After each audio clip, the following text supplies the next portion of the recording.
All right, how's it going? Got a slider review today. Matter of fact, this is kind of like the slider of sliders. It's one of my very absolute favorite sliders, and it's the Compoform Argyle V1 in copper. This piece is incredible. Um, I'm gonna try not to gush too much over it in this video, but there's just so much to love about this piece in particular. I guess I'll just say, just starting at the design, let's get it close to the camera. This design and the pattern on this piece is absolutely gorgeous, stunning. Love the way it looks. Love the way it feels. It has almost kind of like a Warrior Stone type of feel to it too. If you're not in the position to be snapping and cracking, you can just kind of have this piece and just rub on it or look at it and just appreciate the design of it. So this, I believe, came in a number of different colors and configurations. I've seen it in blue. I believe that's a titanium version. These were made a while ago, and now the maker, Ivan, is actually it just came out with a V1.1 recently, which I hope to get my hands on at some point. But honestly, this V1 has just been kind of holding me over. Like, I've just kind of, every time I get close to trying to buy a V1.1, I just pick this up again, and I'm like, well, I don't actually think I need to buy a 1.1 yet, because I'm still enjoying this one so damn much. But since I like this so much, I will definitely get a 1.1 at some point. But anyway, let's talk about kind of the action of this piece. And I got some light coming in from my window there, which is helping to kind of shine a light and show that pattern. But anyway, let's give it kind of just a few little moves here. I'll show you kind of some of the stuff that I like to do with it. My favorite thing to do for the most part is either to slide it like that and then pull it up, or just to kind of rotate like that and just kind of slam it. I do like how this slider in particular is more of what I would call like an aggressive slider. It's a track design, this is my only track design slider. I don't own a lot of track design sliders. This is my only one. But let's pull it apart and I'll kind of show you what I mean by that. So you've got this post here in the middle, and then you've got this track here that the post rides on. So it does limit the action. And when I first got into sliders, my first slider was actually the V2, which is a free floating design.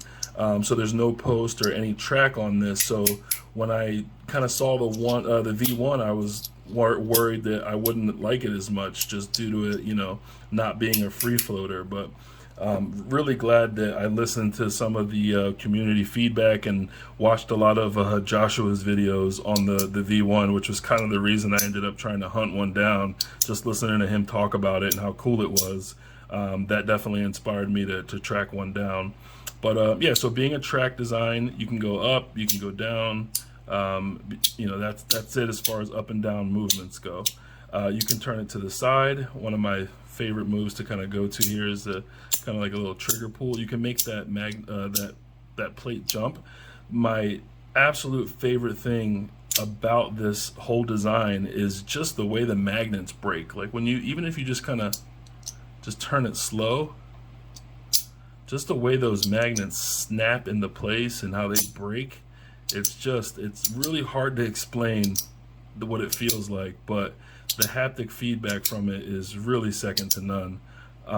It just feels incredible, to be honest. But yeah, back to kind of some of the moves there. I like to kind of do a little trigger pull and just kind of slide it around on the side like that. It's a lot of fun to do. And I got the chubby hands, so it's real easy just to use the meat of my hands to kind of just send it forward. But yeah, so if I'm like in a meeting or something and on mute, of course, I'll just sit here and do this over and over again. It's super satisfying. And you can kind of just pull that back there and snap it back into place. So this piece also, I should mention, can be a clicker as well. If you grab one of the corners, you can just kind of click it like that. Drives my wife absolutely nuts, so I don't do that very often around her. But yeah, it's a really cool, satisfying clicker as well. So you kind of got that 2-for-1 on this piece. But anyway, to wrap things up, I would just say I've gotten a lot of questions on this piece from people, and a lot of people try to hunt these down. I would definitely say it's worth hunting them down. I got lucky with mine because it was just perfectly broken in. I was going to possibly polish it and clean it and all kinds of stuff, but when I got it, I sent a picture to Josh, and he said, "Man, that thing looks pretty well worn in. I wouldn't mess with it if I were you." So I took his advice, and I think all I did was I took a paper towel and I just kind of wiped off the magnets or whatever and just cleaned off some of the residue. So otherwise, it's been perfect. Another thing I should mention, which a lot of people in the community already know and do, is this is a good piece to take out. Since it's a track design, you don't have to worry as much about droppage.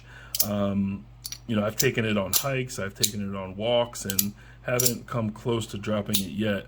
Hopefully I didn't jinx myself by saying that, but yeah, it's a good piece, if you're out and about and you want something to mess with. I had this on a drive recently from California to Utah, and it really came in handy just having this thing in my hand the whole time, just messing with it while I was driving for several hours. So yeah, there's not a lot else to say about this piece other than it's an absolute masterpiece. I mean, there's the 1.1 has the similar design to this, where the magnets are hidden under these plates, so that's a big difference. It also has a swirl pattern, which is really interesting. So at some point I'm definitely going to get my hands on that piece. Of course, anyway, I've got to kind of complete the trifecta. I can't just have two. I've got to get the final piece in there as well. But yeah, overall fantastic piece, highly recommend it. I always say, would I sell a piece or keep it in a video, just to kind of show how much I appreciate it? And I would never sell this. I'll probably have this thing till the day I die. I was close at one point to trading it for a 1.1. That would be like the only thing I thought I would do. But after talking to specifically Josh, kind of talked me out of it, and I'm glad he did. I almost traded it, but definitely not going to trade it. Definitely not going to sell it. Keeping it forever. It's an awesome piece. And, lastly, I would just say, as far as like the quality and everything, these magnets are all just, everything's perfect. Like nothing's loose. No, I don't see anything coming loose. I don't see any issues or anything. It's perfect. So anyway, that's my thoughts on the Argyle V1. Absolute masterpiece. Try to find it if you can. If not, get the 1.1. The 1.1 looks pretty sweet too, and those are a little bit more available and around versus the V1. So that's it. Have a good one. Thanks for watching.